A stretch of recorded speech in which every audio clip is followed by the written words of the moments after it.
Paz do Senhor, meus irmãos, minhas irmãs, a paz do Senhor, aqueles que vão nos ver através da internet, louvado seja Deus. Meus irmãos, hoje a aula vai ser sobre a evangelização, mas a gente vai falar sobre o testemunho, que é algo muito importante. Eu me lembro de um amigo que já foi para a glória, chamado Antônio Prado, a gente chamava ele de Totti. Ele era uma pessoa, um evangelista, ele ganhava muitas pessoas para Cristo, e ele pregava em todo o tempo e lugar. Ele trabalhava na Codesp, ele subia em cima dos vagões e ele pregava o Evangelho, e a ponto das pessoas xingarem ele e tal, mas ficava um moço, Zacarias, e o Zacarias, quando ele desceu, falou assim: tudo isso que ele falou é para uma pessoa imoral, impura, drogada, usuário de cocaína. Ele falou assim: então ore por mim que eu quero Jesus na minha vida. E ele então ganhou Zacarias para Cristo.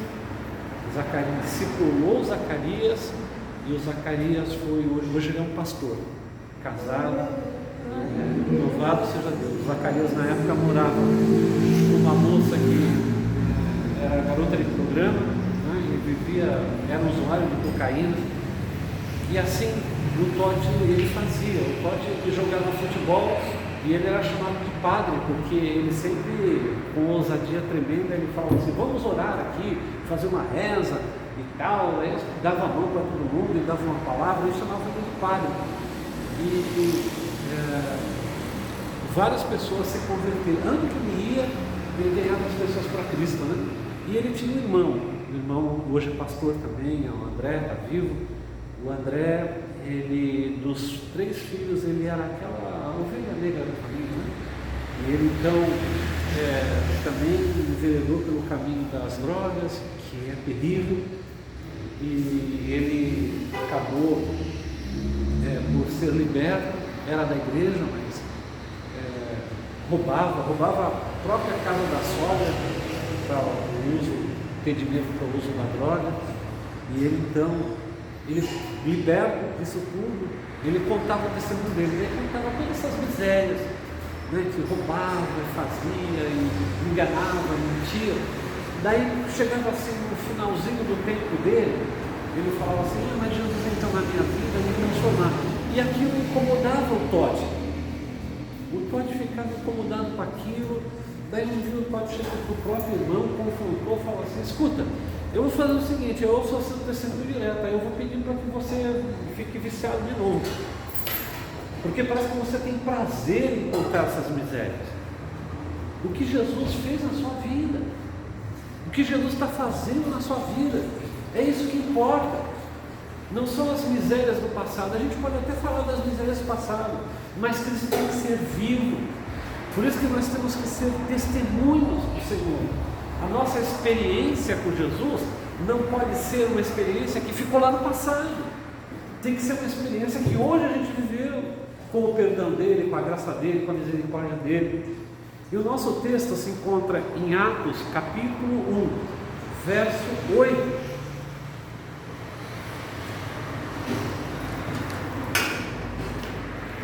Atos, capítulo 1, verso 8. Esse texto aqui é um texto em que Jesus ainda está com os seus discípulos. Ele está para ir para o céu, né?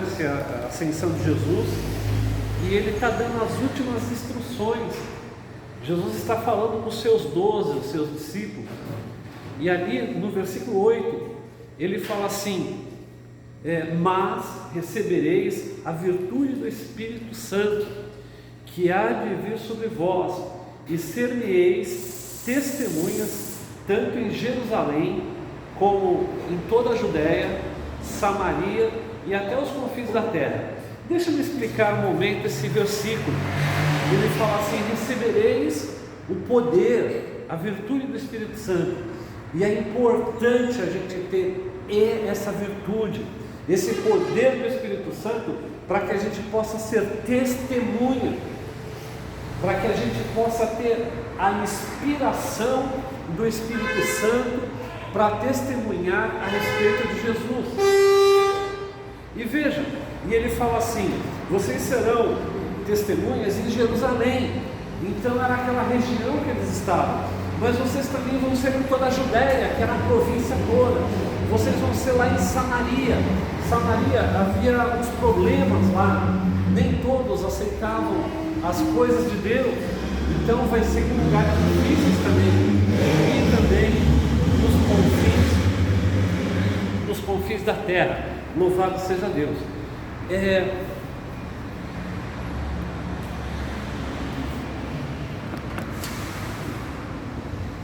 Você lembra o exato dia e hora em que você se converteu? Não precisa falar para mim agora. Eu lembro.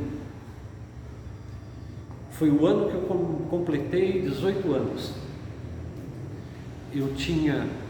Era o dia 10, o mês era novembro, o ano era de 1979, era um sábado, chovia e era 5 da tarde.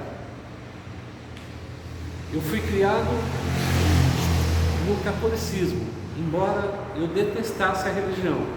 Por quê? Porque eu tinha que acordar domingo, ir para uma reunião que eles chamam de missa, e era um negócio super chato, que nunca acabava, e eu não queria acordar cedo, adolescente tem preguiça, e era tudo o contrário.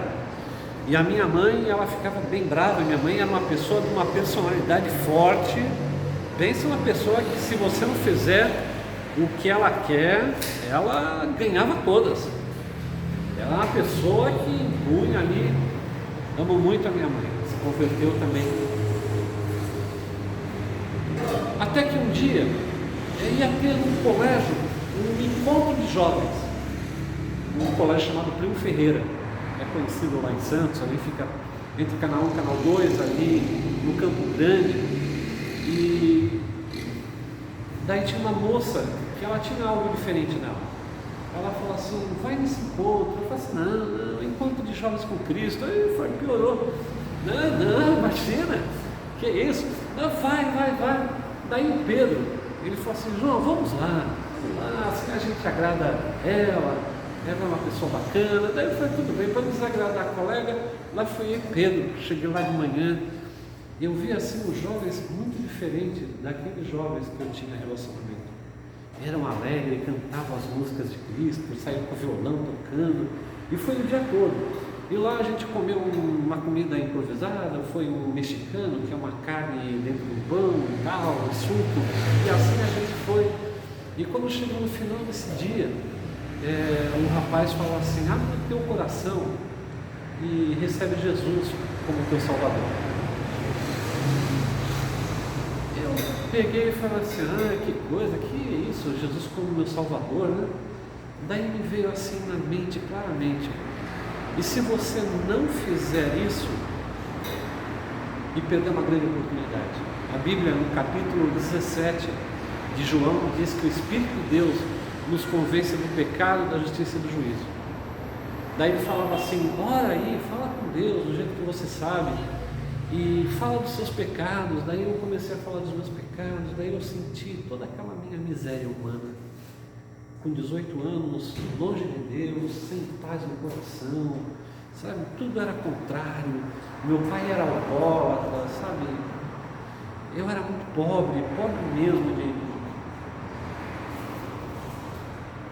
Daí eu comecei a pedir perdão de tudo aquilo e comecei a chorar, né? Porque é um peso muito grande, um negócio assim, o pecado é terrível.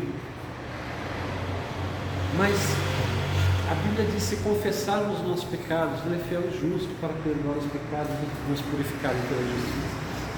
Mas eu comecei a sentir uma alegria. Foi justamente quando Jesus chegou e me perdoou, e me pegou pela mão. Se a gente fizer as contas aí, são mais de 40 anos que isso aconteceu. E eu comecei a viver dia após dia muitas experiências com o Senhor. E é isso que eu tenho que testemunhar. Eu não preciso ser uma pessoa muito teóloga para falar com quem nunca entrou na igreja, quem nunca ouviu falar de Jesus. mas eu preciso falar o que Jesus fez na minha vida. Todos nós, porque para isso que nós fomos chamados. E recebereis poder do Espírito Santo e sereis minhas testemunhas. Hoje eu tenho uma religião chamada Testemunha de Jeová. Primeiro que Jeová não é um nome hebraico, não existe o J, é o Iod, que é a letra. Então, por exemplo, Jonas é Ionar, Judá é Yudá, e Jesus é Yeshua. Então não tem esse som, esse fonema J, Jeová. E nós somos testemunhas de Jesus. Então, eu me lembro que naquele sábado eu senti uma paz transbordante, um negócio tremendo, o perdão de Jesus. Eu saí daquele lugar. O primeiro lugar que eu fui foi na casa de um amigo meu, que faz muito tempo que eu não falo com ele, vejo, chamado Tadeu, católico, daqueles bem roxos, né? E falei, Tadeu, olha, aconteceu um negócio comigo. E o Tadeu sempre gostava de ir em missa e tal, me chamava para ir na missa. Eu falei, Tadeu, eu não gosto desse negócio de missa. Mas daí o Tadeu falou assim, que maravilha, eu estou vendo, você está diferente e tal. Olha, vamos amanhã na missa? Eu falei assim, missa? Vamos na missa. Daí no dia seguinte eu fui na missa, porque esse encontro de jovens com Cristo era promovido pela Igreja Católica. A Igreja Católica nesse ano de finalzinho de 70, 80, ela tinha duas vertentes, a vertente da renovação carismática. Eu não sei, eu vi muita gente católico batizado, falava em língua, tinha dom de cura, profetizava. Eu vi tudo isso e vi coisa para mim, expulsava demônio, católico, né? E foi ali que Deus trabalhou na minha vida, porque talvez se Ele me plantasse numa igreja evangélica, eu talvez não frutificaria. Então começou a caminhada ali. Eu me lembro então que eu queria saber de Jesus. Então eu não entendia muito o que era o catolicismo. Daí falava assim, vai ter uma novena. O que é novena? Orações, lá tem os jovens, a gente canta. Daí eu fui na novena, me decepcionei que não tinha nada de Jesus naquele lugar, mas tudo quanto que era lugar que tinha, não, vamos orar. E na época tinha duas irmãs, irmãs de caridade, né? Valdereis e a outra eu esqueci o nome, que elas eram cheias do Espírito Santo e elas tinham um dom, e eu vi com meus próprios olhos isso acontecer, né? Elas abriam a Bíblia assim, daí Deus dava revelação, né? E elas falavam, aconteceu isso com você, não aconteceu? Aconteceu. Pede perdão para Jesus, enfim. E os jovens iam para aquela mulher lá, iam para as reuniões de oração, e naquela reunião de oração era um negócio assim maravilhoso, que o pessoal começava a cantar em línguas, falar em línguas, era um negócio assim tremendo, dentro de uma igreja católica, na favela chamada Fabril, que tem lá no Pé da Serra, um negócio, nem igreja pentecostal eu ouvia aquilo, o negócio era tremendo. Aquelas duas mulheres, elas atendiam dia e noite, elas tinham um dom de cura interior. A vertente era carismática e o quê? Carismática. A outra vertente era a teologia da libertação, que hoje a igreja evangélica também aderiu, que era um concílio de Puebla, no México, em que dizia que tinha que tomar o poder do presidente da república. Na época eram os militares ainda. Enfim, hoje tem uma vertente evangélica que está assim também. Então, ou a pessoa era tipo comunista, aí, esquerda, né, dessa ala aí de Puebla, ou a pessoa era espiritual, assim, né? Então, por exemplo, eu me lembro de reuniões que era lotado de gente, e as pessoas começavam a cantar em línguas, a orar em línguas, era um negócio assim, tremendo, tremendo, tremendo. Daí as pessoas, os jovens iam lá, e olha, eu confesso que eu fiquei com inveja. Eu falei assim, não, e eles vinham e falavam, João, eu fui lá, daí a mulher orou por mim, e eu vi aquilo, daí o outro vinha e falava, eu falei assim, eu acho que eu vou lá também. Eu me lembro que eu trabalhava ali no centro da cidade, pedi para sair mais cedo, chovia também, um dia nublado, com chuva, meio frio. Daí eu cheguei lá, não avisei. Na época eu tinha o quê? Uns 18, 19 anos, não avisei que eu havia chegado lá, 18 anos eu tinha. E ela falou assim para mim, olha, eu vou te atender, porque tudo aquilo que Jesus me manda, eu nunca rejeito. Daí ela pegou a Bíblia dela, daí ela começou a convidar. Daí eu sentei lá, não sabia o que ia acontecer. Daí ela começou, Jesus, esse moço precisa de cura, todos nós precisamos.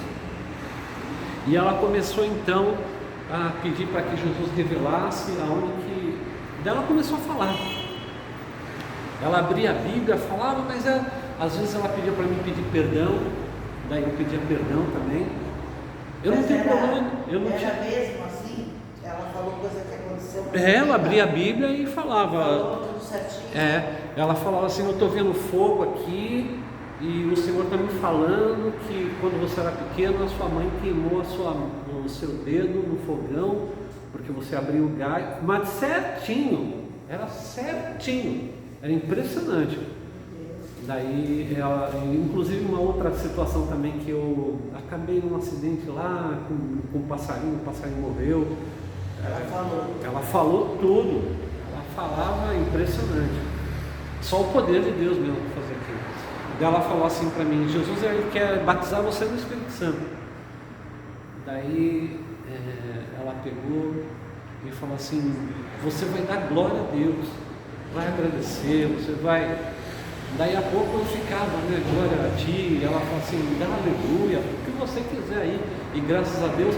Daí eu não conseguia mais falar português. Ela falou assim, por que você está se esforçando em falar português? Porque ela via que eu já estava falando outra língua. Daí ficou arrepiado com a cabeça. Daí aconteceu, e até hoje eu falo variedade de línguas, né? Porque tem uma coisa que acontece, infelizmente é feio. Você vê que tem muitos crentes que imitam